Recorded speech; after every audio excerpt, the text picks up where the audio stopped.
Sebuah video memperlihatkan dua pria terlibat cekcok hebat di halaman rumah warga di Kecamatan Palaka, Kabupaten Bone, viral di media sosial.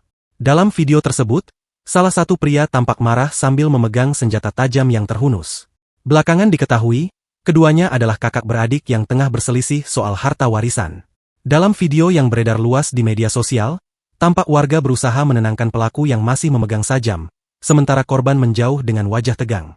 Dari informasi yang dihimpun, tribuntimur.com, Selasa, 4 November 2025, peristiwa itu terjadi pada Senin, 3 November 2025, kemarin sekitar pukul 9.30 waktu Indonesia Tengah.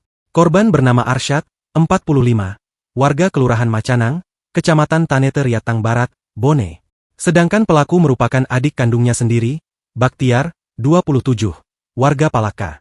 Menurut saksi mata, Usman, 63, pertengkaran itu bermula saat korban datang untuk membicarakan pembagian harta peninggalan orang tua mereka.